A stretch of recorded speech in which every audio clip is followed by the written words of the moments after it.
पढ़ेंगे मेंस के लिए। चूंकि एक टॉपिक ये है, पहले हमें लग रहा था कि टॉपिक उतना इम्पोर्टेंट नहीं होगा, लेकिन मेंस के सिलेबस में वेदरिंग दिया हुआ है मेंस के लिए, तो इस पर क्वेश्चन बन जाता है। तो आज आपको बहुत सा डायग्राम इसमें बता देंगे, फ्लो चार्ट, जिसके माध्यम से इस क्वेश्चन को आप बना सकते हैं।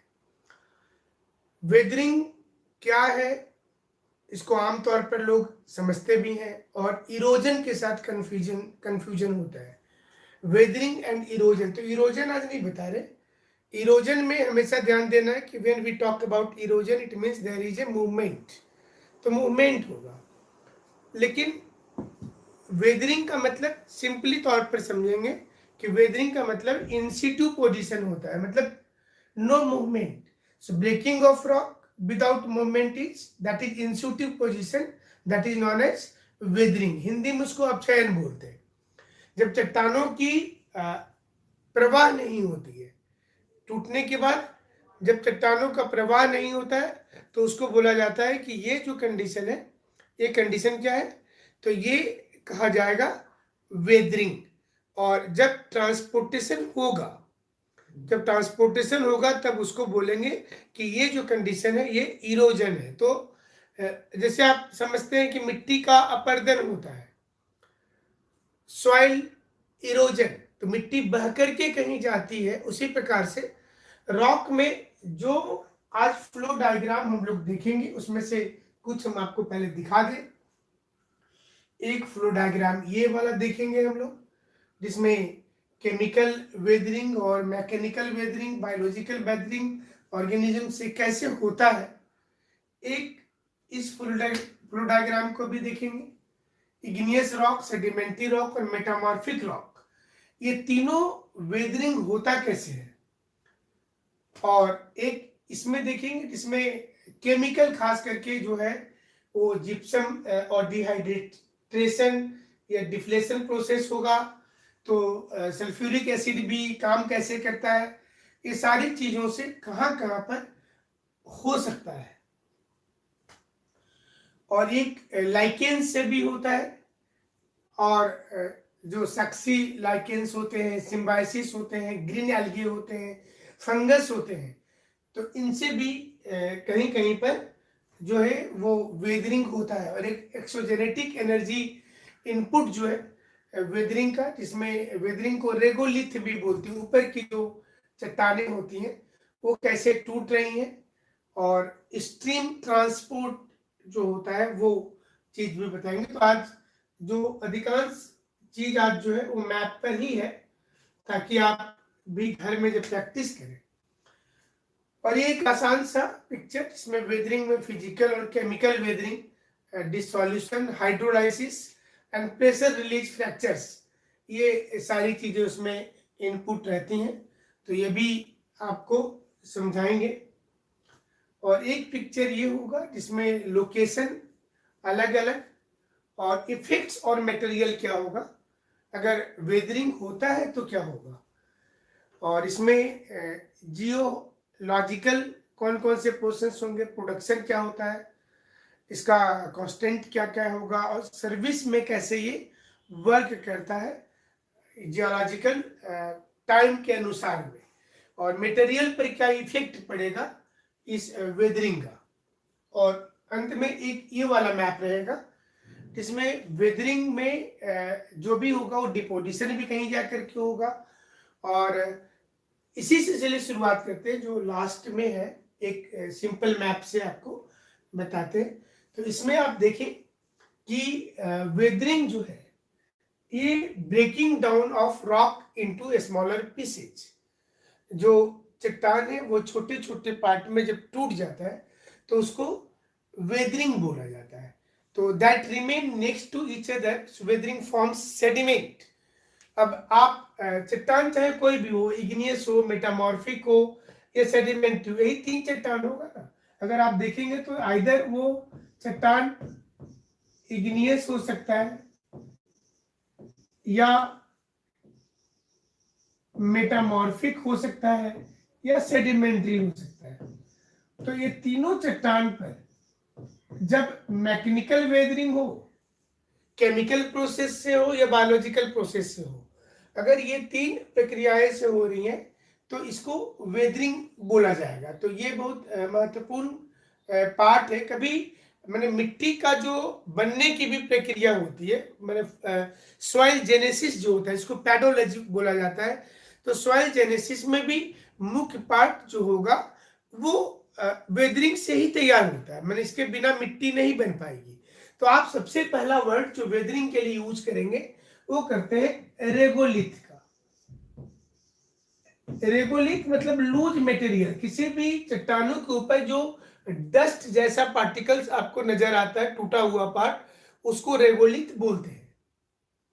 अब ये सिंपल और मोटे तौर पर फिजिकल वेदरिंग यानी कि मैकेनिकल होता है, और एक केमिकल प्रोसेस से जो होगा, breaking down of rock into small pieces because of the chemical change within the rock. अगर वो चेंजिंग हो पाता है, जैसे ऑक्सीडेशन हो जाएगा, ये कार्बोनेशन होता है, कार्बन के चलते भी होता है। तो ये जो मैकेनिकल है, पहले इसको समझिए कि मैकेनिकल का मतलब physical breaking of rock without any change in the chemical composition. मतलब कोई भी केमिकल चेंजिंग नहीं हो रहा है रॉक में, वो वैसे ही रह जा रहा है। सपोज कीजिए कि लाइमस्टोन में अगर वेदरिंग होगा तो केमिकल चेंजिंग हो रहा है ना। चूना पत्थर में अगर पानी जा रहा है, कैल्शियम कार्बोनेट में CaCO3 में अगर H2O को मिला रहे तो वो चेंजिंग हो रहा है वहां पर। लेकिन मैकेनिकल का मतलब हो रहा है जो भौतिक रूप से चट्टानें टूटती हैं, जिसमें मैकेनिकल मतलब चट्टान में कोई केमिकल चेंजिंग नहीं हुआ।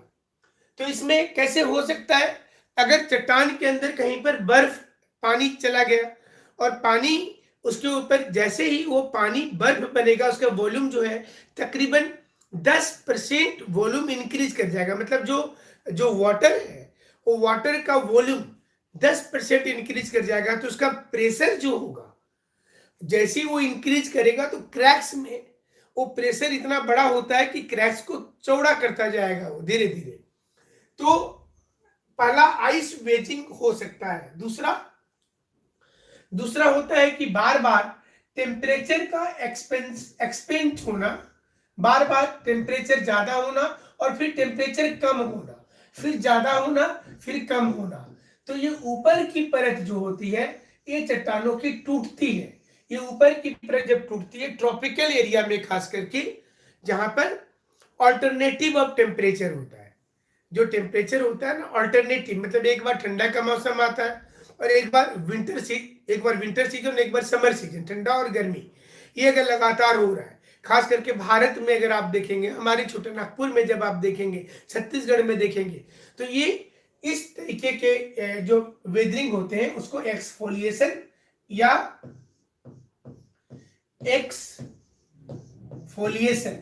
या ओनियन वेदरिंग भी कहा जाता है। ऊपर से एक परत पूरा का पूरा टूट जाएगा। तो एक तो आइस वेजिंग होता है जिसमें बर्फ जम जाते हैं, इसको फ्रीज थॉ भी आप बोल सकते हैं उस प्रोसेस को, कि फ्रीज थॉ में फ्रॉस्ट एक्शन होता है, वॉल्यूम इंक्रीज कर जाता है। दूसरा एक्सफोलिएशन आप बोल सकते हैं जिसमें एक परत टूट जाएगा ट्रॉपिकल एरिया में, और ये रिपीट हीटिंग और कूलिंग के चलते होता है।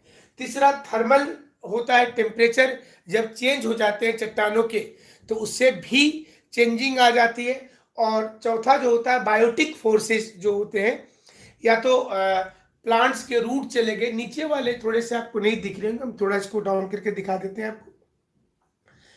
तो ये जो पहला वाला जो प्रोसेस है कि वेदरिंग कहीं पर अगर हो रहा है तो जाहिर सी चीज है कि वेदरिंग होने के बाद जनरली आमतौर पर वहां उस क्षेत्र में वेदरिंग के साथ साथ कभी कभी इरोजन भी जो है वो शामिल हो जाता है। और जब भी इरोजन होगा किसी भी स्थान पर तो वहां पर इरोजन का मतलब क्या होगा, मूवमेंट हो जाएगा। वेदरिंग में ध्यान रखना है कि मूवमेंट नहीं है, इरोजन में मूवमेंट है। तो ये मैप क्लियर हुआ होगा आप लोगों का, देख ले जल्दी से बताएं क्विक, एक बार फिर से आपको बता देते। तो दूसरे चूंकि 8, 9, 10 टोटल वेन डायग्राम है, 10 ऐसे फ्लो चार्ट है, तो 10 के माध्यम से आपको ये समझाएंगे कि वेदरिंग सिंपल तौर पर अपक्षयन किसे कहते हैं। तो जब ये 3 प्रक्रिया जो होती है, मैकेनिकल, केमिकल और बायोलॉजिकल। ये तीन थर्ड प्रक्रिया दूसरे मैप में दिया हुआ है, ये बायोलॉजिकल। तो ये तीन प्रकार से जब चट्टान टूटता है, जब रॉक टूटते हैं और टूटने के बाद उसी स्थान पर रह जाते हैं, so there is no movement, टूटते और टूटने के बाद उसी स्थान पर रह जाते हैं, तो इसको बोला जाता है कि ये breaking of rock, so that is in situ position. ये जरूर ध्यान दीजिएगा, इन सिटू पोजिशन मतलब उसी स्थान पर चट्टान रह गया, no movement is there, so the process by which rocks are broken, so that is known as weathering. तो ये तीनों पर, जैसा आपको बताया कि इग्नियस पर भी होगा, मेटामॉर्फिक पर भी होगा और सेडिमेंट्री पर भी होगा, तीनों में चट्टान टूटेगा। हाँ, टूटने के बाद वो फिर उसको कोई फिजिकल एजेंट उसको बहा करके ले जाएगा, या पवन उड़ा करके ले जाएगी, या मूवमेंट धीरे धीरे रोलिंग करके जाएगा, या ग्लेशियर उसको लेकर के चला गया। तोड़ने की प्रक्रिया वेदरिंग है और ट्रांसपोर्टेशन की प्रक्रिया इरोजन है। ये मेजर डिफरेंस है। अब इसमें मैकेनिकल वेदरिंग जो होगा, मैकेनिकल, इसमें physical breaking of rock without any changes in the chemical composition, ये ध्यान रखना है। भौतिक रूप से टूटने का मतलब है कि किसी प्रकार की केमिकल उसमें इन्वॉल्वमेंट नहीं है, उसकी केमिकल कंपोजिशन चेंज नहीं हो रही है, वो वही है, लेकिन चट्टान टूट गया। पहला तरीका क्या है टूटने का? तो पहला है कि आइस वेजिंग होगा, उसमें मतलब बर्फ बन जाएगा, क्रैक्स होता है, फिशर्स होते हैं चट्टानों पर, उसमें आइस बन जाएगा। दूसरा होता है कि ऊपर का परत पूरा टूट जाएगा, एक सीट टूटेगा, फिर दूसरा सीट टूटेगा। ऐसा जब होता है तो वो नीचे वाली जो चट्टान है वो ऊपर दिखना शुरू हो जाती है। इग्नियस रॉक में आप लोगों को हमने बताया था, चलिए आंसर दीजिए कि इग्नियस रॉक में ये वेदरिंग कैसे पता चलता है। तो इग्नियस रॉक में अगर तीन चट्टान का फॉर्मेशन हुआ है, सबसे ऊपर यहाँ, बीच में और नीचे में, यहाँ नीचे में मैग्मा है, देखिए यहाँ पर मैग्मा है, तो मैग्मा के ठीक ऊपर एक नंबर पर कौन सा चट्टान है, 2 नंबर पर कौन सा चट्टान है, और पृथ्वी के ऊपर को जल्दी से बताइए तो कौन कौन बताते हैं। पृथ्वी पर जो तीन चट्टान इग्नियस में ही बन रहा है, विद इन इग्नियस रॉक जो तीन रॉक बन रहे हैं, वो मैग्मा के मूवमेंट के बाद, जब मैग्मा का इरप्शन रुकने लगता है, तो तीन रॉक कौन कौन से हैं आपको बताना है। जल्दी जल्दी से आंसर कीजिए, कौन कौन करते हैं। आप लोग पहले पढ़े, जब तीन रॉक चट्टानों पर इग्नियस रॉक में बनते हैं, तीन रॉक बनते हैं, वो तीन कौन कौन से हैं? सबसे नीचे कौन सा चट्टान बन रहा है, बीच में कौन सा चट्टान बन रहा है, और सबसे ऊपर कौन सा चट्टान बन रहा है। So with in igneous rock, जल्दी से बताना, आंसर कीजिए।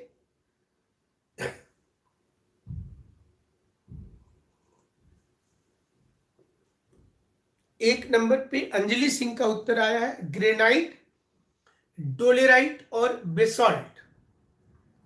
ग्रेनाइट, डोलेराइट और बेसॉल्ट, ये अंजलि सिंह का उत्तर है। आप कहाँ रहते हैं Anjali? You are from Jamshedpur और रांची। और बाकी लोग उत्तर दें, बाकी जो लोग क्लास में इस समय में जुड़े हुए हैं वो उत्तर दें।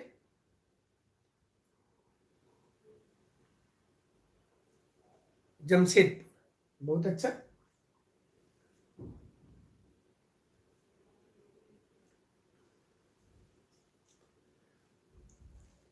सबसे नीचे ग्रेनाइट, उन्होंने ठीक बताया है, सबसे नीचे ग्रेनाइट एक नंबर पर। अब हम क्यों ये पूछे आपसे कि ये सोचिए कि पृथ्वी की मोटाई 35 किलोमीटर होती है कॉन्टिनेंट की, तो जाहिर सी चीज इस 35 किलोमीटर में ये तीनों रॉक होगा। सबसे ऊपर जो बन गया वो वोल्केनिक रॉक बन गया, क्या? बेसॉल्ट। और बीच में जो बड़े बड़े चट्टान होते हैं माउंटेन वाले, वो डोलेराइट और नीचे ग्रेनाइट। हमारे छोटा नागपुर में इतना इतना मटेरियल ये वेदरिंग हो चुका है। अब अंदाजा कर देखिए, ये वेदरिंग हो चुका है। So we find granite at the top level. तो ग्रेनाइट तो ऊपर बनता नहीं है, फिर ये इतना ऊंचा में क्यों दिख रहा है? ग्रेनाइट इतना ऊंचा में क्यों दिख रहा है? क्या इसका कारण है? क्योंकि ये रीमा का भी उत्तर आया है, ग्रेनाइट, डोलेराइट और मैग्नेटाइट। मैग्नेटाइट नहीं होगा रीमा, ऊपर में बेसॉल्ट होगा, ऊपर में बेसॉल्ट होगा। कभी कभी ऐसा भी होता है कि जो लोग उत्तर करते हैं तो नेटवर्क अगर मतलब थोड़ा स्लो है तो आंसर भी थोड़ा लेट हो जाता है। तो ये सबसे नीचे जो है ये बनता है ग्रेनाइट, उसके ऊपर में डोलेराइट और फिर बेसॉल्ट, सबसे ऊपर बेसॉल्ट। अब ये समझना है कि ऊपर के चट्टान वेदरिंग हुए इतने वर्षों में, ये वेदरिंग होने में मिलियंस ऑफ ईयर लगता है। ऐसा नहीं है कि मतलब ये साल पानी बरसेगा तो समूचा पर्वत जो है बह जाएगा, वो नहीं वाली बात नहीं है। 1 मिलियन 10-10 लाख साल लग जाता है एक टॉप लेवल के जाने पर। तो पहला ये चीजें थी जो आपको बता रहे। मैकेनिकल में एक आइस बेजिंग होगा, मतलब क्रैक्स में पानी चला जाने के बाद में वो जैसे ही बर्फ बनेगा उसकी वॉल्यूम इंक्रीज कर जाएगी और वो टूटना शुरू होगा। अगर रिपीटेड प्रक्रिया है तो टूट जाएगा।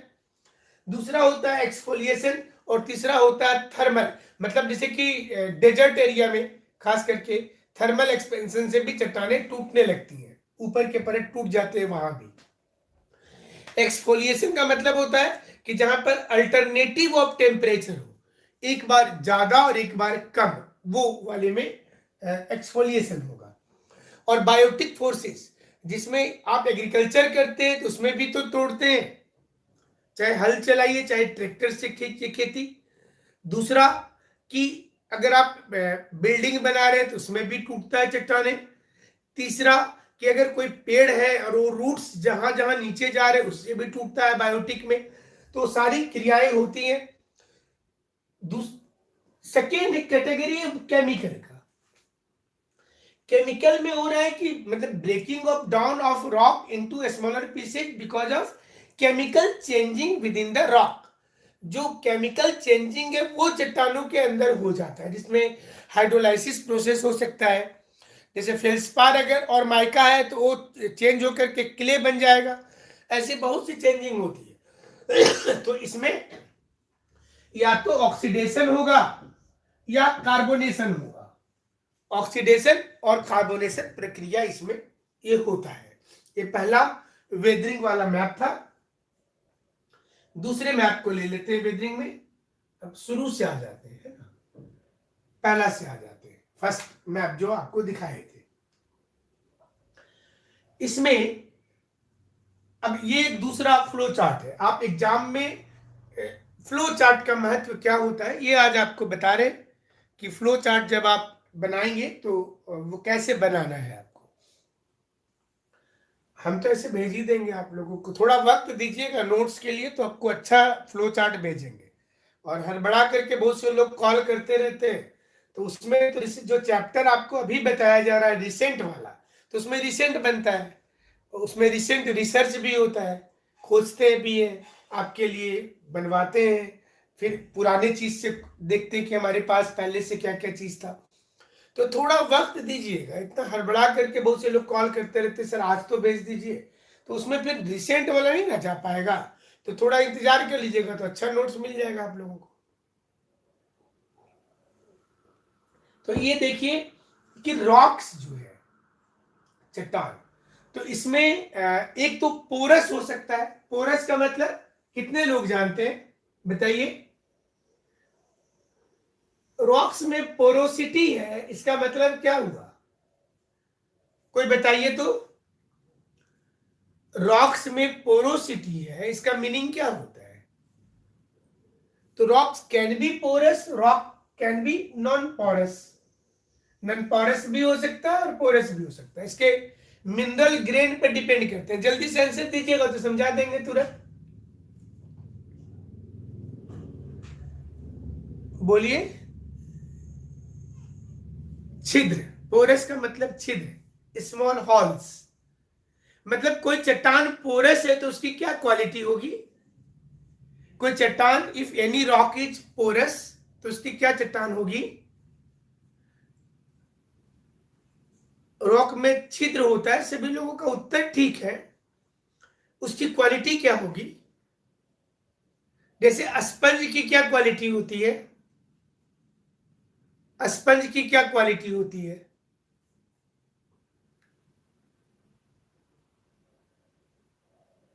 पानी पकड़ कर रखना। So if the rock is porous it means it can hold the water. Permeability जो होता है वो दूसरी चीज हो गई अंजलि। हाँ वो ठीक है रीमा का, able to absorb water, yes. पानी की मात्रा, वाटर रखते हैं मिथिलेश, हाँ ठीक है। स्पॉन्जी मतलब पानी पकड़ करके रखना। अगर अगर आप पानी होल्डिंग कैपेसिटी है तो पोरस है, तो चट्टानों की दो क्वालिटी हो गई। अब कोई चट्टान पोरस है इसका, और रॉक नॉन पोरस है, तो चट्टान दो प्रकार से हो सकता है। एक तो कि पोरस का मतलब हो गया कि इसमें थोड़े ग्रेन्स जो है, ऐसे ग्रेन्स, ये ग्रेन्स थोड़े नजदीक होंगे। पानी परमे में मतलब परमेबिलिटी नहीं होगा इसमें, इसमें मूवमेंट नहीं होगा। पोरोसिटी का मतलब है कि पानी पकड़ करके रखेगा वो। और अगर रॉक नॉन पोरस है तो स्पेस है दोनों के बीच में, तो पानी इसमें क्या होगा कि पानी के मूवमेंट होते हैं, यहां पर मूवमेंट होगा, वाटर मूवमेंट करेगा। नॉन पोरस रॉक में क्या होगा? वाटर मूवमेंट करेगा। पानी रोक करके नहीं रखना, जैसे स्पंज वाटर को रोक लेता है। स्पंज अपने अंदर जितना पानी रोक कर वो ट्रांसमिटिंग नहीं होने देता है। तो चट्टानों की एक एक ये सुविधा होती है कि पोरोसिटी। अब ये कब तक काम हो सकता है इसमें? देखिए कोई चट्टान है, तो चट्टान एक तो ये वाले कंडीशन पर जाएगा, वो पोरस हो सकता है। दूसरा नॉन पोरस वाला हो सकता है, ये वाली। मिनरल का जो ग्रेन है, जो मिनरल ग्रेन है, ये मिनरल ग्रेन आपको समझना है कि अलग अलग होता है। तो ब्रेकिंग अप, जो ब्रेक हो रहा है ना, चट्टान क्या हो रहा है? टूट रहा है। तो जो चट्टान टूट रहा है उसमें mechanical changing including thermal change, water and wind. तो आप देखिएगा तो ये क्या हो रहा है, देखिए ये तीन में चेंज हो रहा है ना वाटर। अगर मैकेनिकल चेंजिंग होता है चट्टानों पर तो तीन चीजों में परिवर्तन हो रहा है ना। और ब्रेकिंग अप कॉज्ड बाय, कैसे हो रहा है ब्रेकिंग? तो particles being transported away by water and wind, ये प्रोसेस से हो रहा है। और इसमें जो वेदरिंग की क्रिया हो, जहां जहां पर वेदरिंग हो रहा है वहां पर इरोजन भी होगा, इसलिए हमने देखिए यहां पर मार्किंग कर दिया है। So if there is a weathering, it means there is a erosion as well. So weathering is always followed by erosion. अगर चट्टानें टूटी हैं तो उसको कोई फिजिकल एजेंट मूवमेंट करवाएगा। So whether it is river, glacier और wind, so whatever the thing is. अब देखिए ये सेडिमेंट्री रॉक अगर है कहीं पर भी, तो सेडिमेंट्री रॉक में मतलब जो वेदरिंग हुआ, ये वेदरिंग मटेरियल कहीं जमा हो गया और वो सेडिमेंट्री रॉक बनाया, और सेडिमेंट्री रॉक बहुत इजीली टूटेगा फिर, क्योंकि उसमें बालू के कण है, उसमें मिट्टी वाला पार्ट है, तो टूटने में आसानी हो जाता है। उसमें फोसिल्स और प्लांट एनिमल भी रहते हैं। और एसिड रेन अगर होता है किसी भी चट्टान पर, अगर एसिड रेन हो जाए, जैसे जो केमिकल्स है इंक्लूडिंग एसिड रेन, तो चट्टानें इजीली टूटना शुरू हो जाती है। नॉन पोरस रॉक को टूटने में थोड़ा सा वक्त ज्यादा लगेगा, क्योंकि वहां पर जमा किया हुआ नहीं है कोई भी चीज को, तो थोड़ा सा वक्त वहां पर लगेगा। तीसरी चीज होती है कि इसमें जो टूटने की प्रक्रिया जो आप पहले भी पढ़े कि चट्टानों पर एब्रेजन होगा। एब्रेजन का मतलब क्या हुआ? एब्रेजन का मतलब हुआ घर्षण होना। तो घर्षण से भी चट्टान टूटेगा, और सभी चट्टानों पर एक घर्षण होता है, चाहे छोटे पत्थर का हो, या विंड से फ्लो से हो, या ग्लेशियर से हो, या वाटर से हो, लेकिन वो घर्षण बल लगेगा ही। मैंने apart from the thermal expansion, exfoliation, chemical weathering, एक एक फोर्स लगेगा जो होगा फ्रिक्शन फोर्सेस। और इस फ्रिक्शन फोर्सेस से जैसे ही कोई चट्टान किसी के ऊपर से मूवमेंट करेगा तो वो भी ब्रेकिंग ऑफ मटेरियल हो गया, उसको भी तोड़ेगा वो, तो भी एक टूटने की क्रिया हो जाएगी। तो चट्टानों का टूटना जो होता है, किसी भी चट्टान का जो टूटना होता है, इस टूटने में केमिकल भी उतना ही इंपॉर्टेंट हो जाते हैं। जैसे कि अगर आप मेघालय में चेरापूंजी का नाम सुने, मौसी मराम का नाम सुने, तो मेघालय में पानी की सबसे ज्यादा दिक्कत हो जाती है। आप रेनी सीजन में भी चले जाइएगा तो पीने का पानी का बहुत दिक्कत है चेरापूंजी में। आप जानते हैं क्यों? कोई बताइए क्यों दिक्कत है? What is the reason? Highest rainfall area of India, Meghalaya and Mawsynram, always feels about the drought condition। वहां पर सूखे वाली पोजीशन होती है, जबकि पानी देखिए सबसे ज्यादा बरस रहा है, इसके बाद भी पानी नहीं है। क्यों नहीं है? जल्दी से आंसर दीजिए तो कोई। मेघालय में पानी की दिक्कत क्यों हो रही है इतना ज्यादा, जबकि वहां तो पानी अभी इतना बरस रहा, देखिए पानी।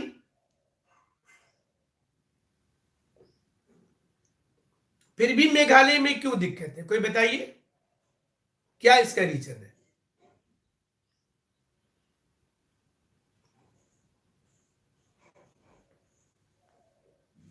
मेघालय में वहां की सुजीत हेम्ब्रम लिखते हैं कि पोरोसिटी बहुत कम है, ढाल ज्यादा है। वहां की चट्टानों में पोरोसिटी बहुत कम है। और ये क्या लिखे हैं मैत्री? Rain water contains acid, soil में बी नॉन पोरस। रीमा का उत्तर है। और कोई बताइए, सही उत्तर अभी तक नहीं आया है।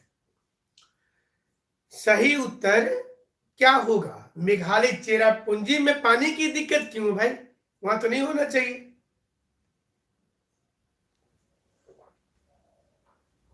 चेरापूंजी में पानी की उत्तर की दिक्कत क्यों होगी? होना तो नहीं चाहिए ना। कभी चेरापूंजी आप लोग जाइएगा, और वहीं से चेरापूंजी से 17 से 18 किलोमीटर नॉर्थ में मौसी मराम है, जो नया रिकॉर्डेड है कि हाईएस्ट रेनफॉल जहां होता है, हिली एरिया। मिथिलेश सिंह का है, सॉइल में पानी रखने की कैपेसिटी नहीं होगी। रीमा हिली एरिया लिख रही है।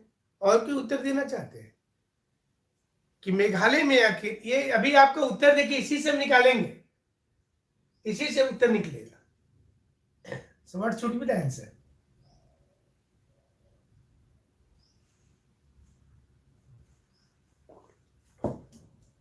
कोई और जो बताना चाहते हैं बताइए।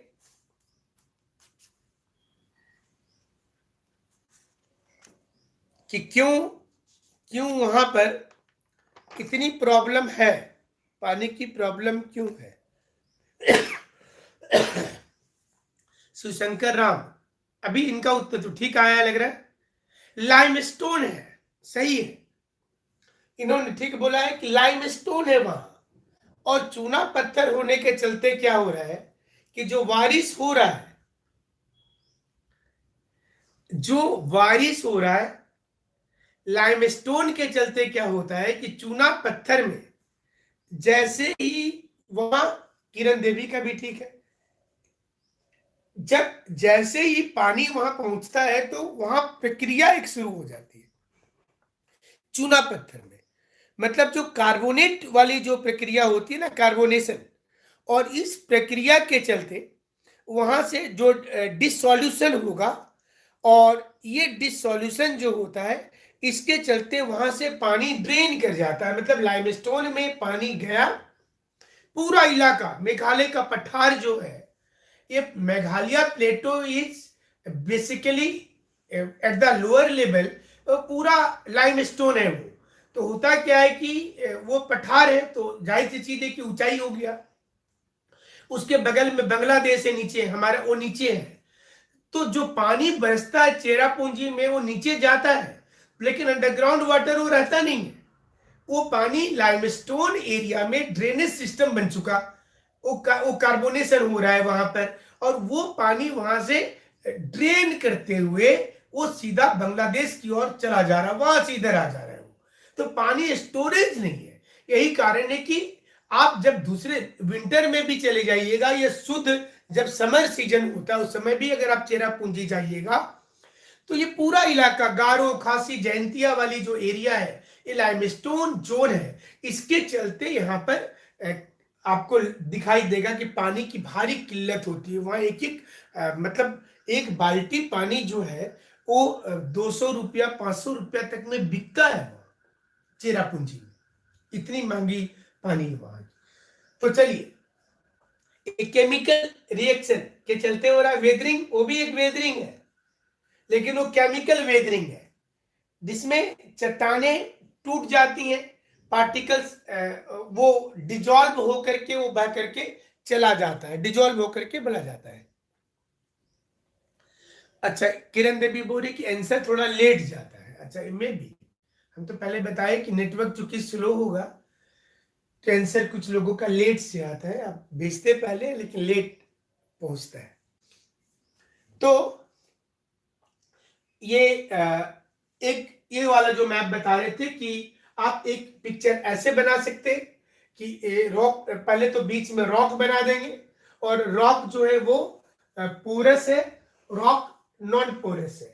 तो ये पोरस क्यों हुआ यहाँ पर ये आप बता सकते हैं उसको कि made from grains are close together. देखिए ग्रेन्स है मिनरल का, ये ज्यादा नजदीक हो जाते हैं तो वो पानी सोख करके रख लेता है, और यहाँ पर थोड़ा सा स्पेस होगा तो नॉन पोरस हो जाएगा चट्टाने, और उसमें परमेबिलिटी भी ज्यादा अच्छी हो जाएगी, पानी बह करके जाएगा। जैसे बहुत से चट्टान होते हैं, आप कोई ऐसा चट्टान का नाम बता सकते हैं आप लोग जो परमेबिलिटी बहुत अच्छी होती है, जिसमें पानी बहुत अच्छा जाएगा, मतलब रोकने की कैपेसिटी तो बहुत के अंदर है, लेकिन पानी को ट्रांसमिट करवाने वाली जो चट्टान है, जो रॉक है, वो चट्टान ही सबसे बेहतरीन चट्टान माने जाते हैं वाटर के लिए। पानी एक तो अच्छा हो जाता है, और दूसरा कि पानी कभी उस एरिया में सूखता नहीं, चाहे आप कुआं वहां बनाइए या उस एरिया में चापाकल लगवाइए। क्या नाम लिखे? चूना पहाड़। अच्छा, ये उसका उत्तर आया सुजाता का, वो पुराना वाला क्वेश्चन का।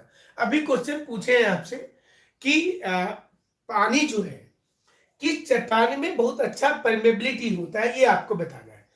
तो आपको बता रहे थे कि वेरी स्लो प्रोसेस होता है टूटने का, और ये मिलियंस ऑफ ईयर लग जाता है। केमिकल रिएक्शन भी होते हैं चट्टानों पर, और उसको केमिकल वेदरिंग बोलेंगे।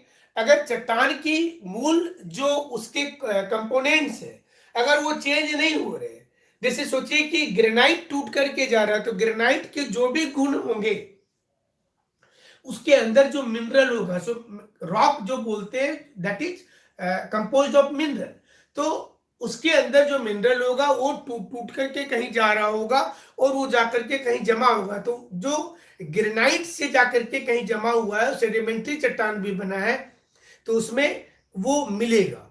तो क्ले सॉइल उत्तर है अंजलि सिंह का, क्ले सॉइल नहीं होगा सही उत्तर। परमेबिलिटी पूछा गया है, बेहतरीन परमेबिलिटी किस चट्टानों में होती है। तो वो एक चट्टान के अलग गुण होते हैं कि जिससे टूट करके गया है वहां पर वो जाकर के उसी प्रकार का अपना कैरेक्टर रखेगा। वो सेडिमेंट्री रॉक जब बनता है उस समय की बात कर रहे हैं।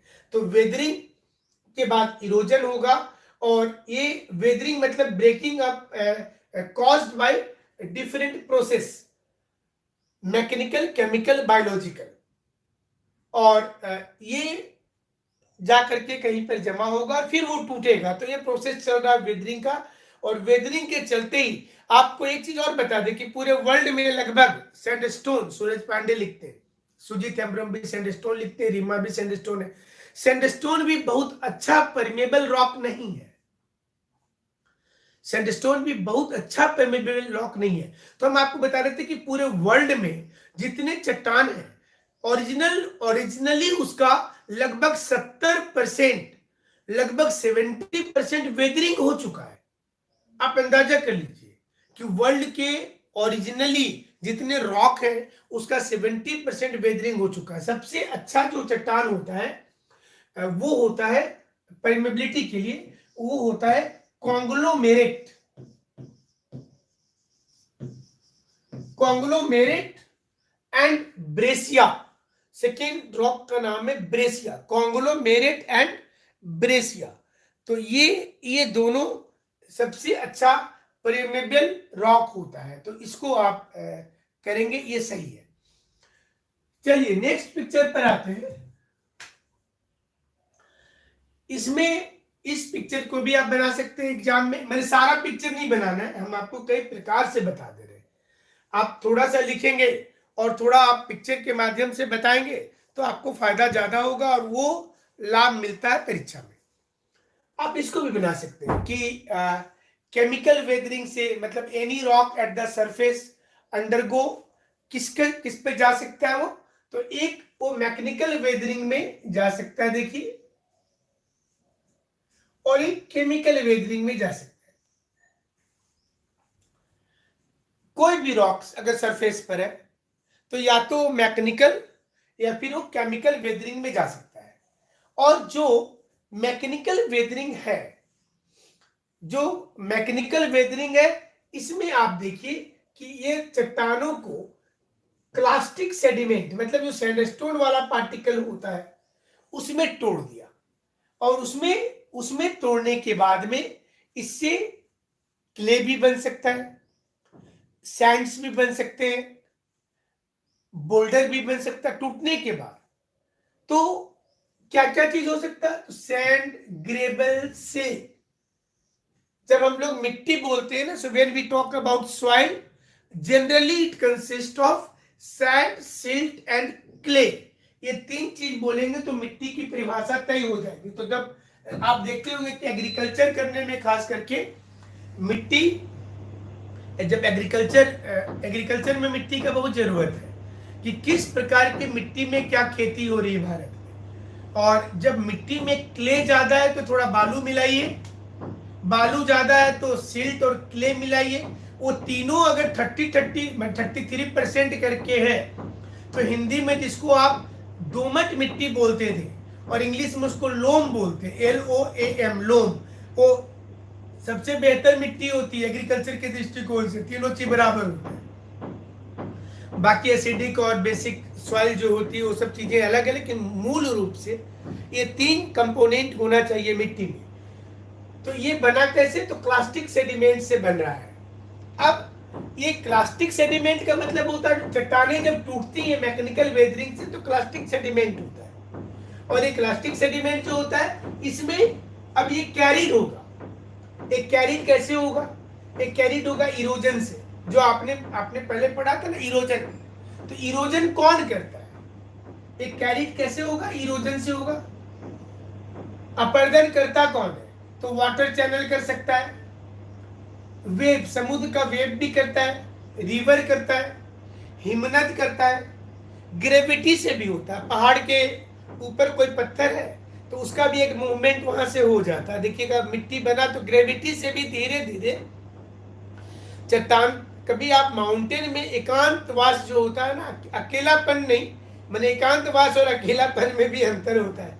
तो एकांतवास में कभी आप जाएंगे और वहां पर आराम से बैठिएगा तो आपको माउंटेन पर थोड़ी थोड़ी देर में थोड़ी ग्रेविटी के चलते कुछ कुछ मिट्टी और पत्थर का मूवमेंट नजर आ जाएगा कि वो धीरे धीरे होता रहता है।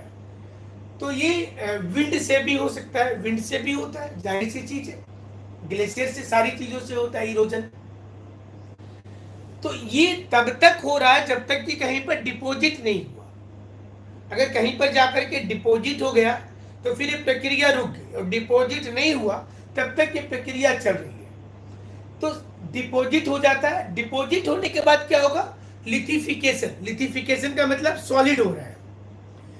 जैसे कि गंगा नदी, यमुना नदी, चंबल नदी, ब्रह्मपुत्र नदी अपनी सारी मटेरियल को ले जाकर के एक दूसरे को दे करके किसी न किसी माध्यम से वो बंगाल की खाड़ी में जाकर के जमा कर दे। देखिए मिट्टी जो जा रहा है, जो बालू बह करके जा रहा है, स्वर्णरेखा नदी का जो बालू बह करके जा रहा है, तो ये स्वर्णरेखा नदी दो चीज कर रही है। एक तो उसके चट्टानों से चट्टान टूट रहे हैं, मूवमेंट से भी चट्टान टूट रहे हैं, और टूटने के बाद वो मूवमेंट हो रहा है, और मूवमेंट होकर के कहीं जाकर के जमा हो रहा है, बे ऑफ बंगाल में जमा हो रहा है। तो बंगाल की खाड़ी में कहीं तो नीचे जाके बैठ रहा होगा वो। अब सोचिए कितना साल से स्वर्णरेखा नदी बह रही है। हमारा छोटा नागपुर कब बना है आप अंदाज करिए। तो 4 करोड़ साल पहले से स्वर्णरेखा नदी भी बह रही है, और वो उतना साल में कितना जमा की ये भी देख लीजिए आप। वहां कहा जमा की, बंगाल की खाड़ी में जमा की। ये मिट्टी जो जमा की स्वर्णरेखा नदी, वो कौन सा मिट्टी हो गया, वो कौन सा बालू हो गया, वो सेडिमेंट्री होगा। वो तो कहीं ना कहीं टूटा हुआ पदार्थ लेकर के जा रही है। गंगा नदी भी कितना लाख टन मटेरियल हर साल जमा कर दे रही है। सारा चीज बंगाल की खाड़ी में जाके जमा हो जा रहा है। तो बंगाल की खाड़ी में जब वो चीजें डिपॉजिट हो रही हैं, तो अब लाखों साल के प्रोसेस के बाद क्या होगा, सॉलिडिफिकेशन भी तो होगा। उसको लिथिफिकेशन बोलते हैं, चट्टान बनने की प्रक्रिया होती है। अब कोई टेक्टोनिक मूवमेंट कभी होगा, ये बंगाल की खाड़ी श्रिंक करेगा या वो अपलिफ्ट करेगा, तो वो चट्टान क्या हुआ जो बना है लाखों साल में, वो ऊपर आ जाएगा। ये बंगाल का खाड़ी कभी श्रिंक करेगा, दो साइड की उसमें ब्लॉक आपस में आकर के ऐसे टकराएंगी तो श्रिंक करेगा, जैसा हिमालय बनते समय हुआ। तो ये प्रक्रिया होगा तो लिथिफिकेशन हो जाएगा, ये लिथिफिकेशन।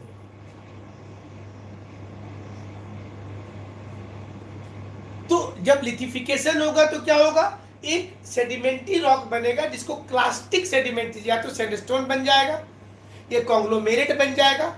ये क्लास्टिक सेडिमेंट्री रॉक बोलेंगे कि ये तैयार हो जाएगा। सीमेंटेशन भी होता है, वहां पर स्ट्रेस पड़ता है, ठीक है। तो ये पहला वेदरिंग से देखिए क्या हो रहा है, उसका इफेक्ट क्या हो रहा है। अगर क्वेश्चन को थोड़ा मूवमेंट कर दिया, क्वेश्चन को थोड़ा मतलब मूवमेंट मतलब थोड़ा सा ट्विस्ट किया, what are weathering, what are different type of weathering and what will be the effect over the earth, तो थोड़ा एक टेल लगा दिया क्वेश्चन में। जब क्वेश्चन में 3 पार्ट होता है तो आंसर भी तीनों पार्ट पर लिखना जरूरी होता है, क्योंकि मार्क्स बटे होते हैं। अगर ये क्वेश्चन 15 नंबर का होगा तो तीनों में 5-5 नंबर आएगा, ये समझना है। अगर सिंगल क्वेश्चन पूछा तो पूरा उसी पर डाल दीजिए लोड, लेकिन क्वेश्चन में 4 भाग मेंस में दिया है कि, और साथ में अगर जोड़ दिया कि भारत में वो क्षेत्र बताइए जहां पर वेदरिंग की प्रबल संभावनाएं हैं, तो आपको क्वेश्चन में 4 भाग हो गया तो नंबर भी 4 भाग में टूट जाता है, फिर 4-4 नंबर का हो गया क्वेश्चन। आप सोचिएगा कि हम एक भाग को पूरा लिख दें और उसी में नंबर हो जाएगा तो 4 नंबर पर मार्किंग होगा।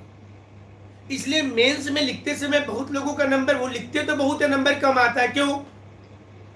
क्योंकि बैलेंस नहीं कर पाए वो। जैसे व्हाट इज वेदरिंग पूछा, उसी में पूरा भर दिए, टाइप्स लिखे नहीं अच्छा से, और लास्ट पार्ट भारत में कहां पर है वो भी नहीं लिखे, तो फिर भारत में कहां पर किस प्रकार का वेदरिंग हो रहा है तो बताना पड़ेगा ना। आप उसको और अच्छा रिप्रेजेंटेशन करने के लिए इंडिया का मैप बना देंगे, 1 2 3 4 नीचे में लिख देंगे। 1 नंबर में मैकेनिकल वेदरिंग, मैकेनिकल में कर देंगे ग्लेशियर वाला, विंड वाला, रिवर वाला। 2 में केमिकल वेदरिंग, लाइमस्टोन एरिया। 3 में बायोलॉजिकल वेदरिंग जो फॉरेस्ट एरिया है, और वहाँ मैप में शेडेड करके दिखा दिए, लिख दिए। हिमालय में हम लोग लिख दिए ग्लेशियर वाला वेदरिंग होगा। राजस्थान के डेजर्ट में लिख दिए कि विंड वाला वेदरिंग होगा, ऊपर की परत और थर्मल एक्सपेंशन से होगा, टेम्परेचर बहुत ज़्यादा हो जाता है। छोटा नागपुर छत्तीसगढ़ का पठार, अमरकंटक का पठार, तेलंगाना का पठार, तमिलनाडु का तटीय इलाका, यहाँ पर लिख दिए ट्रॉपिकल वेदरिंग होगा, यहाँ एक्सफोलिएशन हो सकता है। तो क्या होगा कि टीचर को एक नयापन दिखता है, उनको लगता है कि ये क्वेश्चन तो सिंपल था बट इसका प्रेजेंटेशन बहुत अच्छा था। जैसे हम लोग बोलते हैं कि फिल्म तो बहुत साधारण था लेकिन डायरेक्टर ने प्रेजेंट बहुत अच्छा कर दिया तो पिक्चर सुपर हिट हो गया। उसी प्रकार से वेदरिंग या कोई भी चैप्टर आप पढ़ रहे हैं तो कुछ नयापन उसमें डालेंगे तो बेहतर होता। तो इफेक्ट अगर लिखने बोला है तो आपको फिर यहाँ से ये वाली चीज को बनाना, ये वाली पार्ट को भी बनाना, इफेक्ट बोलेगा तो, क्योंकि ये किसी वेदरिंग का मैकेनिकल पार्ट का इफेक्ट।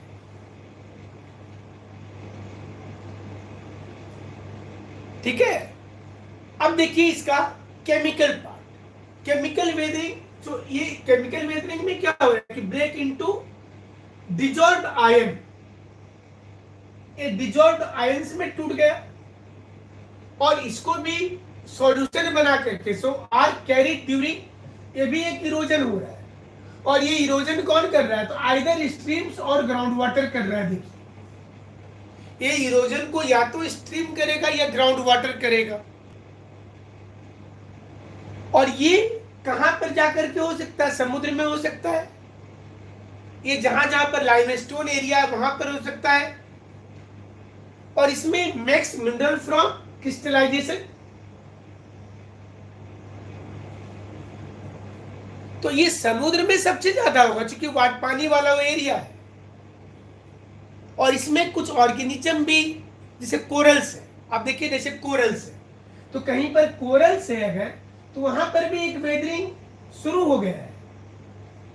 कोरल्स के कंपोजिशन में भी कैल्शियम है और ये भी कहीं ना कहीं जाकर के जमा होगा, जैसे स्टेलेक्टाइट और स्टेलेग्माइट बनता था लाइमस्टोन एरिया में, इवापोरेशन के बाद बनता था, ड्रिप स्टोन बनता था, आपने पढ़ा था पेपिनो हिल बनता था। वो सारी चीजें वहां पर बनने की प्रक्रिया शुरू हो जाएगी, वो उसका इफेक्ट हो गया। केमिकल वेदरिंग का वो इफेक्ट हो गया, इफेक्ट ऑफ केमिकल वेदरिंग। तो वो भी लिथिफिकेशन हो रहा है, उसमें केमिकल सेडिमेंट्री रॉक बन रहा है, वहां पर भी चट्टाने बन रही है। ड्रिप स्टोन क्या है? केमिकल सेडिमेंट्री रॉक है। सीमेंटेशन होगा जैसा यहां पर हो रहा था, सारी प्रक्रियाएं यहां भी होंगी। क्लियर है ना?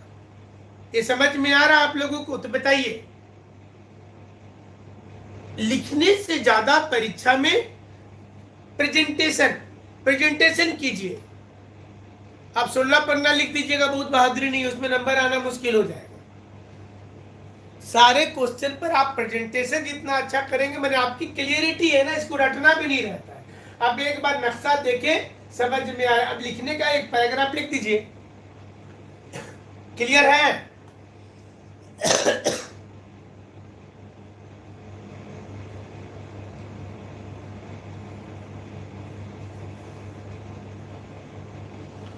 जैसे CO2 को अगर H2O के साथ में जोड़ दीजिए, CO2 प्लस H2O, तो क्या हो जाएगा? H2CO3 कार्बोनिक एसिड बन जाएगा। तो कार्बोनिक एसिड बनेगा। अगर आप CO2 को H2O से जोड़ दीजिएगा तो H2CO3 बन जाएगा, कार्बोनिक एसिड बन जाएगा। इसी प्रकार से अगर रेन वाटर को जिप्सम से जोड़ दीजिए, है ना, रेन वाटर को उससे जोड़ दीजिए, SiO2 को 2H2O से जोड़ दीजिए और H4SiO4 मतलब कि सिलिसिक एसिड बन जाएगा।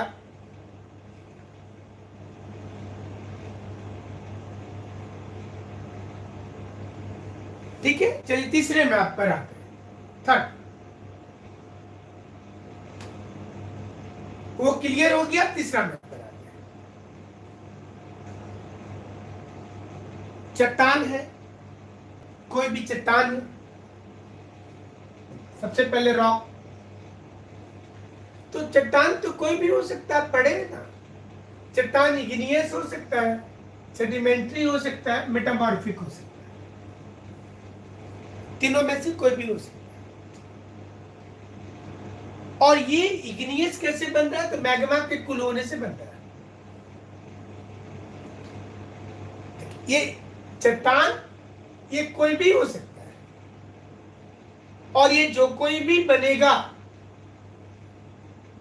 उसका फिर देखिए वेदरिंग होगा। अभी ये चट्टान कोई भी है, फिर सोचिए कि यहां पर इग्नियस को रख दीजिए, यहां पर मेटामॉर्फिक को रख दीजिए, यहां पर सेडिमेंट्री को रख दीजिए। पहले तो चट्टान ये तीनों में से कोई भी है।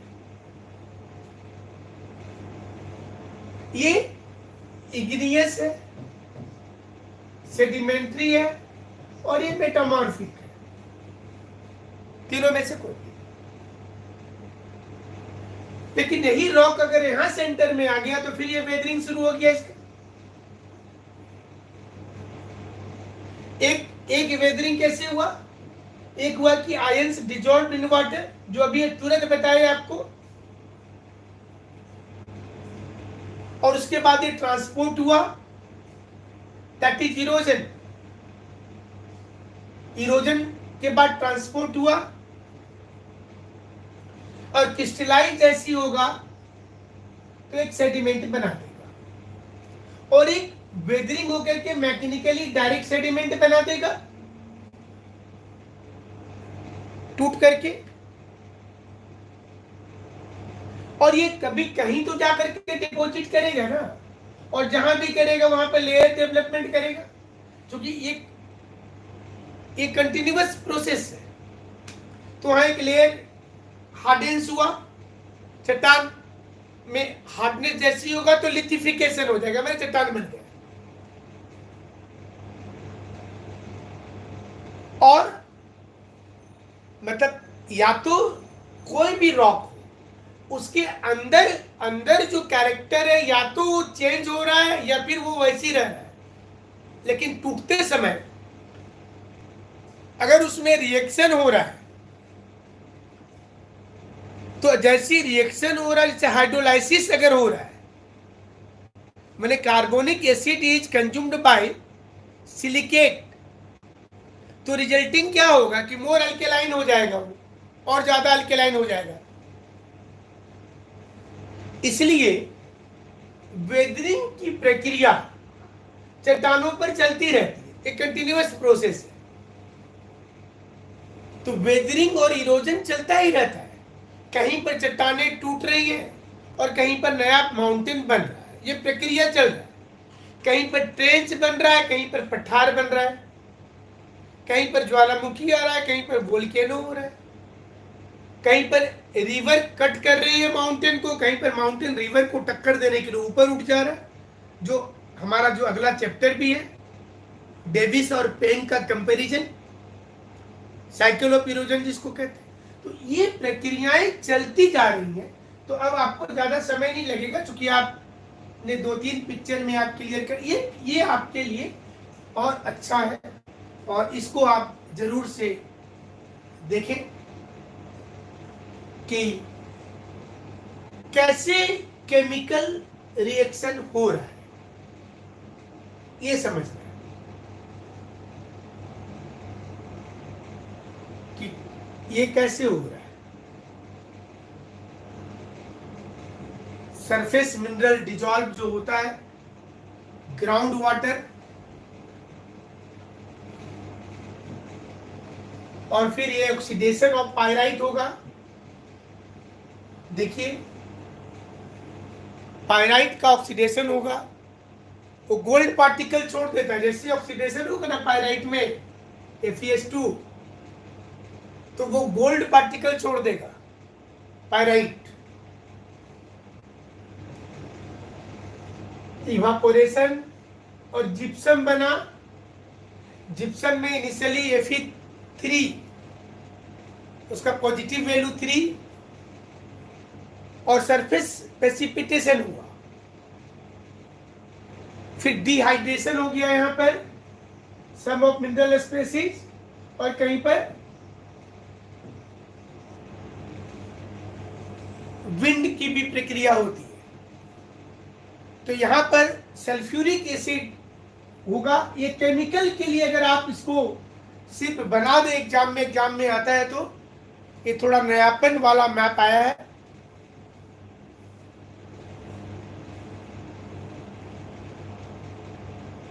बारिश वाले एरिया में क्या परफॉर्मेंस होगा केमिकल का।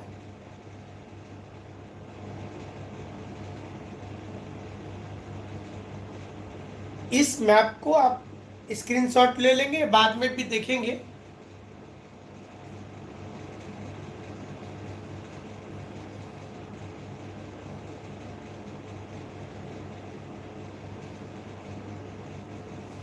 और जहां जहां पर फंगस होता है उसका नाम भी यहाँ पर लिखा हुआ है आपको, चूंकि ये तो बायोलॉजिकल नेम है। देखिए नीचे वाला जो पोर्शन है वहां पर आप देखिए, जिसमें मॉइस्ट फंगोइड मैसेज है, फेरिको पिएपाइट, एल्यूमिनोजेन और जिप्सम। और थिक ड्राई क्रस्ट जो होगा वहां पर अगर टूटता है तो किस प्रकार से, कौन कौन से वहां पर फंगस और बाकी चीजें तोड़ने में सहायक होते हैं। खास करके जिप्सम अगर है तो जिप्सम कैसे टूटेगा।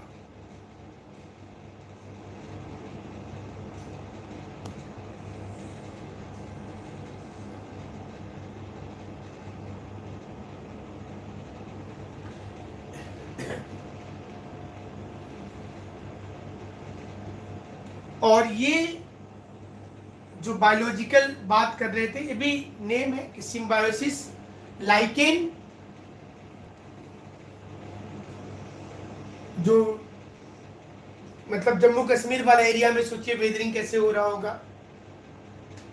पोलर एरिया में भी कैसे हो रहा होगा। तो लाइकेन जो है सिम्बायोसिस और सेक्टिकुलर लाइकेन्स जो होते हैं, एक तो एप्लिथिक लाइकेन्स होंगे, एक lichens with both epilithic and endolithic features होगा। जो जो चट्टान के ऊपर में, इसको आप मोटे तौर पर आप समझिए, ये तो केमिकल की बायोलॉजिकल टर्म्स है। बहुत से पेड़ पौधे का जब बायोलॉजिकल नाम सुनेंगे तो आपको बहुत हार्ड लगेगा वो, और जब उसको आप जानेंगे कि ये तो साल का पेड़ है, सखुआ है, तब इजी लगेगा। और उसका जब बायोलॉजिकल नेम जानेंगे कि उसको बायोलॉजी में बोटेनिकल क्या बोलते हैं, साल को, इनको पता है साल का बोटेनिकल नाम क्या है, साल पेड़ का सोरिया रोबस्टा। तो अगर कोई आपको बोलेगा जंगल ले जाकर के कि ये सोरिया रोबस्टा का पेड़ है तो आपको बहुत हार्ड लगेगा। सालमोला सिसु शीशम पेड़ का नाम है, तो आपको बहुत हार्ड लगेगा। तो जब उसको कोई बोलेगा ये तो शीशम का पेड़ है, आप बोलेगा हम तो जानते हैं। तो ये बबूल का पेड़ है तो आप बोलेगा जानते हैं। साल का पेड़ है तो जानते हैं। उसी प्रकार से नाम में थोड़ा लगेगा हार्ड आपको, बट उसको टेंशन नहीं लेना। मोटे तौर पर समझिए, कहीं पर लाइकेंस है, जो काई लग जाता है ना, फंगस लाइकेंस, तो वो जब लग जाता है और उसको आप ऐसे उखाड़िए, आपके घर के आसपास में ऐसे उखाड़िए, तो देखिएगा वो चट्टान के एक परत को तोड़ते हुए बाहर आएगा। या उसको आप कुदाल से या कुछ भी चीज से आप ऐसे ऐसे रगड़ दीजिए तो देखिएगा कि वो उसको तोड़ते हुए बाहर आएगा। वो भी एक प्रकार का वेदरिंग है। ऐसे पूरे पृथ्वी पर इमेजिन कीजिए, सिर्फ आप अपने घर के आंगन को नहीं देखना है, पूरे पृथ्वी को इमेजिन कीजिए। तो क्या होगा कि ऊपर के पार्ट टूटने लगते हैं। तो लाइकेंस भी बहुत बड़ा, और फंगस ये बहुत बड़ा जो चट्टानों को तोड़ने में मदद करता है। तो जो एपिलिथिक लाइकेंस होते हैं वो तोड़ करके क्या बनाते हैं, तो फोलियोज और कस्टोज, फ्रैक्टिकोज। तो ये तो नाम है, ये नाम तो चूंकि बायोलॉजिकल नेम है, जो बेसिकली ये क्या है वो मैं आपको बता दिए। और बायोलॉजिकल नेम आपने याद करना है, आप याद करते हैं तो और अच्छी बात होगी। ऐसे आप ऊपर वाले जो 3 डायग्राम आपको बताए थे, वो 3 भी आप परीक्षा में बनाते हैं तो बहुत अच्छा है, और ये बनाते हैं तो एक्स्ट्रा हो जाएगा आपके लिए। मैंने टीचर को भी अगर बायोलॉजी का पूरा आइडिया रहेगा तो आपके लिए बहुत अच्छी बात हो जाएगी ना। अब ये आपके लिए आसान वाला आ गया, इसमें बायोलॉजिकल टर्म्स यूज नहीं है। एक्सोजेनेटिक एनर्जी इनपुट है। वेदरिंग जो हुआ मतलब वो कौन सी प्रक्रिया? डेनुडेशन प्रक्रिया होती है, चीजें टूट रही है। रॉक स्ट्रक्चर में डेनुडेशन की प्रक्रिया कब होगी? जब वो रेगोलिथ बनेगा, मतलब ऊपर की चट्टानें टूटेंगी। जब ऊपर की चट्टान टूट करके उसी स्थान पर रह जाएंगी, दैट इज रेगोलिथ, जो शुरू में हमने बताया था। लेकिन ये डिपेंड किस पर है? डेनुडेशन मतलब टूटना, डिपेंड किस पर है? तो कितना इसका फॉर्म क्या है और स्लोप कितना, कितने हाइट से चट्टानें नीचे उतर रही है। रॉक और उसका स्ट्रक्चर किस पर डिपेंड करता है? ये डिपेंड करता है एंडोजेनेटिक, मैंने पृथ्वी के अंदर की प्रक्रिया पर। क्यों? चट्टान कौन सा बनेगा, मैग्मा कितना पावरफुल है, कहां पर ठंडा हो रहा है। तो मैग्मा जहां पर ठंडा हो रहा है, जो स्ट्रक्चर बना रहे से, सोचिए कि मैग्मा अंदर अंदर फैल गया तो बैथोलिथ बना देगा। मैग्मा गुंबद नुमा हो गया तो लोपोलिथ बना देगा, उसकी हार्डनेस हो जाती है। जल्दी कूल हो गया तो बेसॉल्ट बना देगा, देरिश हो गया तो ग्रेनाइट बना देगा। तो रॉक और उसका स्ट्रक्चर क्या चीज पर डिपेंड करता है? तो पृथ्वी के आंतरिक प्रक्रिया पर डिपेंड करता है, एंडोजेनेटिक फोर्सेस पर डिपेंड करता है। और ये जब टूटता है तो उसको डेनुडेशन बोलते हैं। जब ए शब्द रहेगा, अग्रेडेशन मतलब बनना, और डी रहेगा मतलब टूटना। चट्टानों में, माउंटेन में डेनुडेशन मतलब रिवर उसको तोड़ रही है, रिवर बना नहीं रही है चट्टान को। तो उसको बना कौन रहा है? तो उसको बोलेंगे एंडोजेनेटिक फोर्सेस। माउंटेन को एंडोजेनेटिक फोर्सेस बनाया। नदी जमा करके कोई पर्वत नहीं बनाती, उसको बनाने वाली प्रक्रिया एंडोजेनेटिक है, जिसमें जो हमारे क्रस्ट है वो मूवमेंट कर रहे हैं। और क्रस्ट के मूवमेंट पर, माउंटेन बनने पर डिपेंड करता है कि कितने ग्रेडियंट वाले स्ट्रीम बनेंगे। आप चंबल की पहाड़ियों पर जाएंगे तो बहुत तेज धारा वाली स्ट्रीम दिखेगी। आप माउंटेन के किनारे पानी की फ्लो देखेंगे तो तेज दिखेगी। ये स्ट्रीम जो होता है एंडोजेनेटिक फोर्सेस से और crystal movements, stream, wet, form and the gradient.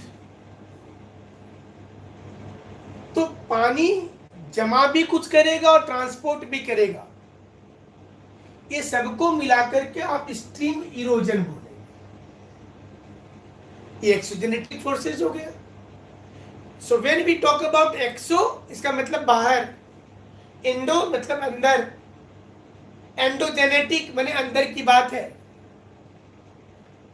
इसमें भूकंप हो सकता है, ज्वालामुखी हो सकता है, अंदर जो क्रियाएं हो रही है मैग्मा के साथ, जिसका डायरेक्ट लिंक एंडोजेनेटिक है। और ऊपर जितनी भी चीजें जो तोड़ने का काम कर रही हैं वो एक्सोजेनेटिक है। ऊपर पृथ्वी के ऊपर नदी और हवा, हिमनद, समुद्र की जो लहर है वो, अंडरग्राउंड वाटर, ये सारी कहीं ना कहीं किसी रूप में तोड़ रहा है चीजों। तो तोड़ने की जो प्रक्रिया हो रही है उसको बोलेंगे एक्सोजेनेटिक।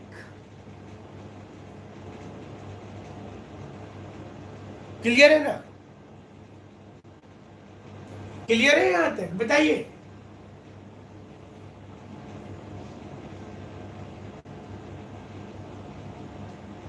यहां तक आप लोगों का क्लियर है?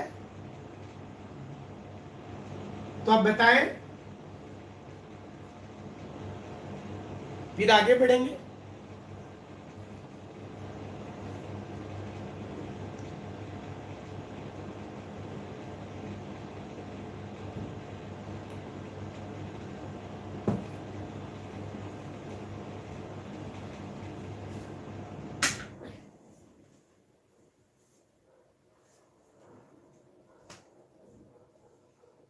अब इसको देखिए सिंपल रूप में। आप ऐसा जरूरी नहीं है, बार बार बोल रहे कि परीक्षा में सारा मैप नहीं बनाना,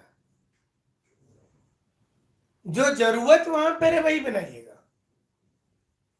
हम समझाने के लिए आपको डिफरेंट डायग्राम से बता रहे हैं। वेदरिंग सिंपल रूप में समझिए, दूसरे रूप में disintegration of rock and minerals. Physical weathering जिसमें एक्सपेंशन ऑफ रॉक फ्रैक्चर्स, जो चट्टानों पर क्रैक है वो जब बड़ा होता जाता है, और ओवरलाइंग रॉक का मतलब उसके ऊपर वाले चट्टान जब टूटने लगते हैं तो फिजिकल वेदरिंग है। एक्सपेंशन ऑफ रॉक के लिए बर्फ का बनना बहुत जरूरी है, क्रैक्स में जो फ्रैक्चर्स है उसमें बर्फ का बनना जरूरी है। और दूसरा प्लांट रूट्स का चला जाना, आपके घर के दीवार के बगल में कोई पेड़ लगा देते हैं आप, तो धीरे धीरे वो पेड़ क्या होता है, वो पेड़ दीवार को तोड़ने लगता है, चट्टानों को क्रैक कर देता है, अंदर क्यों चला जाता है।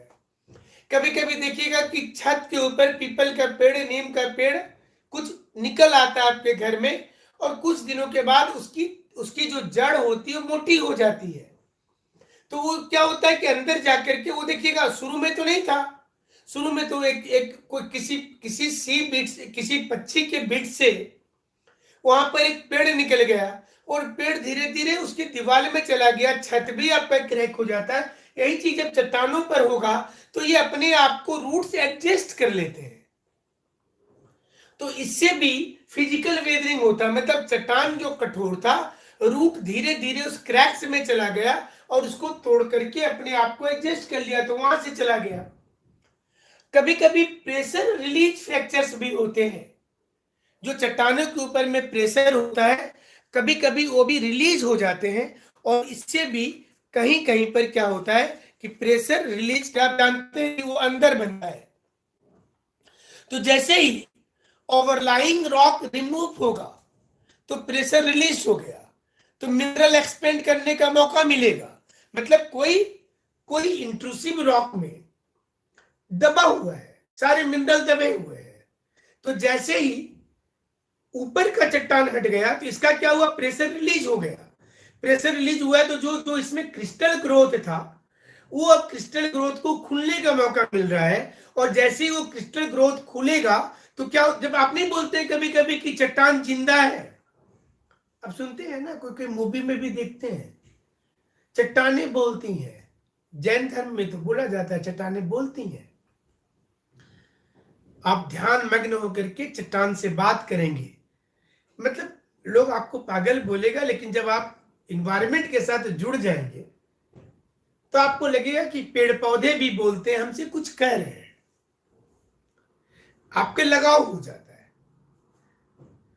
तो जिंदा चट्टान जो होता है वो कौन सा चट्टान है, या तो इरप्शन होने के बाद में क्रिस्टल सेट नहीं किया तो चट्टानें ग्रोथ करती रहती हैं, और दूसरा कि जब वो दबा हुआ है और ऊपर का प्रेशर रिलीज हो गया, जैसे आपके भीड़ में किसी के ऊपर 50 आदमी गिर गए हैं, अब वो बेचारा सिकड़ गया है, जब सारे लोग उठते हैं तब आप एकदम रिलैक्स होकर के खड़ा होते हैं।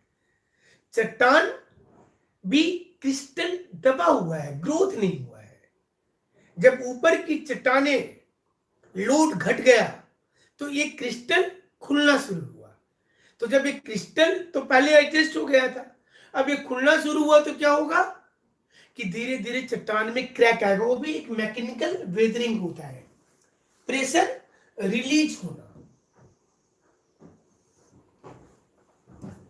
और जैसे ही प्रेशर रिलीज होगा तो देखिए वो एक प्रकार से वो भी एक्सफोलिएशन को जन्म दे देगा, क्योंकि वो जब खुल रहा है ना सारे क्रिस्टल, तो ऊपर के पूरे चट्टान को तोड़ देगा वो, तो चट्टाने टूट जाएगा, एक्सफोलिएशन बनेगा वहां पर। फिजिकल वेदरिंग ऐसे भी हो सकता है, प्लांट रूट से हो सकता है वेजिंग, और दूसरा जो decomposition of rock and minerals होते हैं जिसको केमिकल बोलते हैं, रासायनिक अपचयन कहते हैं, जिसमें वाटर डिजॉल्व होगा मिनरल्स में, वाटर रिएक्ट करेगा मिनरल के साथ में, और ये रिएक्शन को हाइड्रोलाइसिस बोलेंगे। जितना ज्यादा हाइड्रोजन आयन होगा, जितना ज्यादा हाइड्रोजन आयन होगा उतना ज्यादा ये रिएक्शन होगा। यहां पर अगर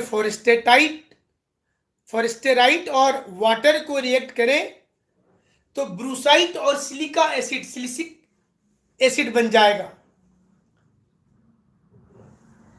तो हाइड्रोलाइसिस की प्रक्रिया होगी। लाइमस्टोन केव जो होता है ना, dissolution, water dissolve with the mineral, अगर पानी उसके साथ मिल गया चूना पत्थर में तो लाइमस्टोन में केव बनेगा, गुफा बन जाएगा, लाइमस्टोन में बन जाएगा। ठीक है, क्लियर है ना? बताइए, ये भी क्लियर हुआ ये वाला मैप?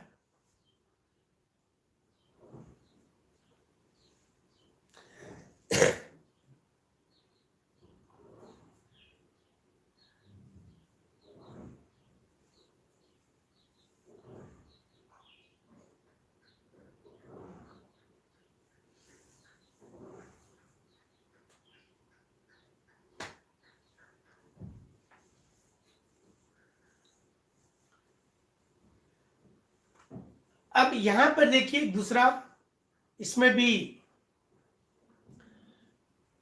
इंसिटू अगर होगा, अगर दूसरा कहीं कहीं पर इंजीनियरिंग सेक्शन में भी ये यूज होता है, कहीं साइट में भी कैसे वेदरिंग हो सकता है।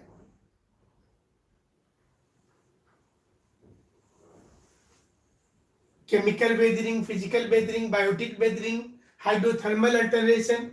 तो इफेक्ट ऑन मटेरियल क्या होगा? अल्टर्ड मिनरलॉजी, चेंज हो जाएगा चट्टान, शेप चेंज हो सकता है, टेक्सचर उसका चेंज हो सकता है।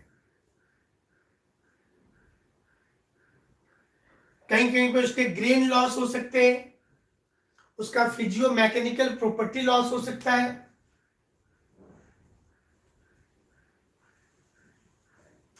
खास करके माइनिंग एरिया में भी वेदरिंग की संभावना होती है। तो एक माइनिंग एरिया में कैसे वेदरिंग हो सकता है, तो इन क्वेरी अगर देखेंगे तो selection, blasting, loading, crushing, skinning और वॉशिंग, ये सारे तरीके होते हैं। अगर अभी क्वेश्चन को पूछ दिया कि माइनिंग एरिया की वेदरिंग को समझाइए, तो ये वाले मैप उस समय पर आपके काम आएंगे।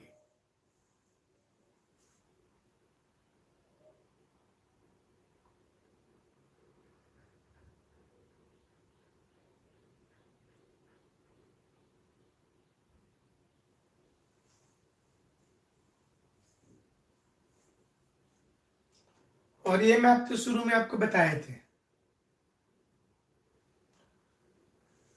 तो वेदरिंग के चैप्टर जो मेंस के लिए थे, पीटी में सिंपली जो अभी तक क्वेश्चन आया है वेदरिंग से, वो सिंपली डेफिनेशन ही आता है कि वेदरिंग किसे कहते हैं। यूपीएससी में भी आया हुआ है, बिहार में भी आया है, डायरेक्ट क्वेश्चन होता है। तो आपको सिर्फ ध्यान रखना है कि जब भी पीटी में क्वेश्चन आएगा तो आपको मूवमेंट शब्द जहां पर दिया उसको रॉन्ग करना है। वेदरिंग में मूवमेंट नहीं होता है, ध्यान रखना है। दूसरा क्वेश्चन पूछ सकता है कि इसमें से कौन सा फिजिकल वेदरिंग है, इसमें से कौन सा केमिकल वेदरिंग है, इसमें से कौन सा बायोलॉजिकल वेदरिंग है। मेंस में डायरेक्टली क्वेश्चंस आते हैं कि वेदरिंग है क्या, इसके प्रकार कौन कौन से हैं। फिर आपको बोल दिया कि फिजिकल वेदरिंग को समझाइए, तो सिर्फ फिजिकल वाले को ही समझाना है, फिर केमिकल को नहीं समझाना है। अगर एग्जाम में लिख दिया है कि केमिकल वेदरिंग को समझाइए तो केमिकल को समझाना है। मैंने ये भी ध्यान रखना जरूरी है कि क्या पूछा गया है।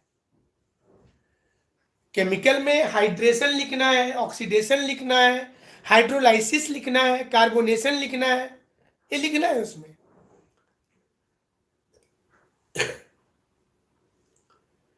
समुद्र का ओशन फ्लोर का वेदरिंग पूछ दिया, थोड़ा चीज वही है। समुद्र के तल पर बेसॉल्ट बन रहा है,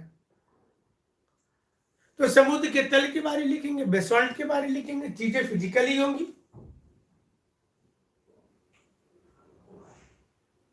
वेदरिंग का अब वेदरिंग होने के बाद में, जैसे आप वर्ल्ड में सबसे बड़ा नाइट्रेट डिपोजिशन जो है कहां पर है बताइए तो? वर्ल्ड का सबसे बड़ा नाइट्रेट डिपोजिशन, हम मेंशन तीनों को कीजिएगा, एक्सप्लेन किसी एक को करने के लिए देता है, मेंशन तो तीनों को करना है। वर्ल्ड का सबसे बड़ा नाइट्रेट डिपोजिशन कहां पर है?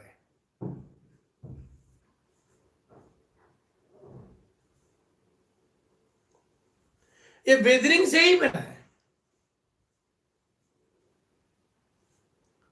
वर्ल्ड का सबसे बड़ा नाइट्रेट डिपोजिशन, यहां तक कि आप देखिए कि हमारा जो लोहरदगा में बॉक्साइट है, यहां भी वेदरिंग की प्रक्रिया है, क्योंकि जो सॉफ्ट मटेरियल है वेदर्ड को बारिश के बाद उसको बहा करके रिवर लेकर चली जाती है, वाटर स्ट्रीम लेकर चली जाती है। जो हार्ड सब्सटेंस है वो बच करके बॉक्साइट बना रहे हैं, जिसको छोटा नागपुर में पैट बोलते हैं।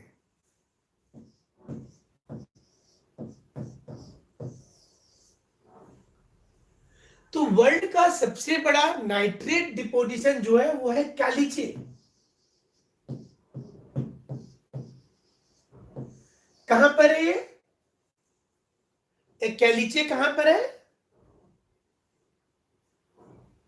एक कैलीचे है चिली देश में, और उसके ऊपर जो वर्ल्ड का सबसे बड़ा फॉस्फेट भी वही है पेरू में। तो ये वेदरिंग के चलते ही बन पाया है।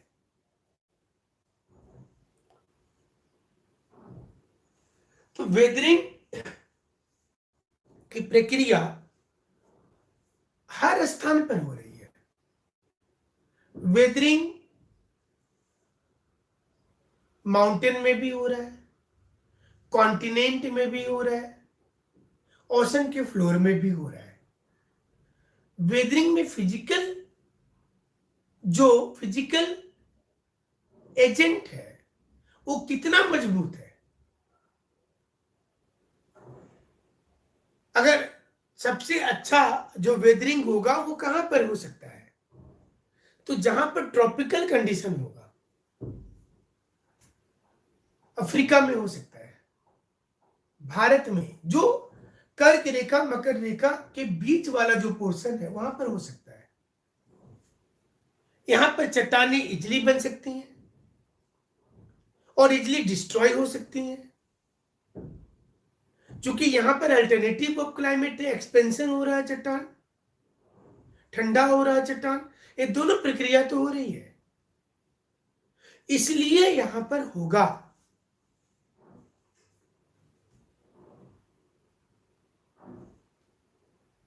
कुछ पूछना है अभी आप लोगों को वेदरिंग में तो बोलिए। वेदरिंग में कुछ पूछना चाहते हैं तो बोलिए।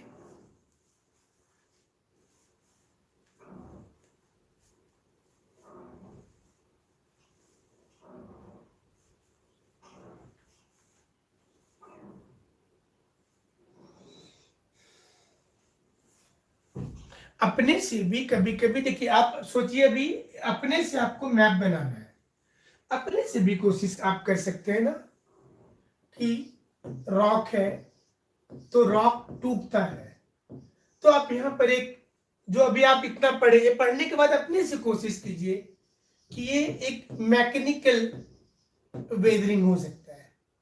फिर ये क्या है मैकेनिकल वेदरिंग? तो यहां पर लिखेंगे कि जो वेदरिंग उसी स्थान पर इन सिटू जो टेम्परेचर डिफरेंस से हो रहा है, टेम्परेचर बढ़ने और घटने से हो रहा है, जो पेड़ पौधा के रूट से हो रहा है, जो रिवर विंड से हो रहा है। देखिए आप अपने से जोड़ेंगे, जब अपने से प्रक्रिया जोड़िएगा तो आपको इजी हो जाएगा पढ़ना। एक्सफोलिएशन होगा, क्रिस्टल ग्रोथ होगा। दूसरा केमिकल वेदरिंग लिखेंगे, सेकेंड वाला। फिर इसमें हाइड्रोलाइसिस लिखेंगे, कार्बोनेशन लिखेंगे, जो इसकी प्रक्रियाएं थी, ऑक्सीडेशन लिखेंगे, हाइड्रेशन लिखेंगे। फिर बायोलॉजिकल लिखेंगे जिसमें सॉइल माइक्रो ऑर्गेनिज्म की बात करेंगे। तो आपका नोट्स अपने से भी बन जाएगा, मतलब हम तो भेज ही रहे हैं, बट आपके भी अच्छे नोट्स तैयार हो जाएंगे। ठीक है, फिर आज के लिए क्लियर है ना आप लोगों का? टॉपिक क्लियर है पूरा?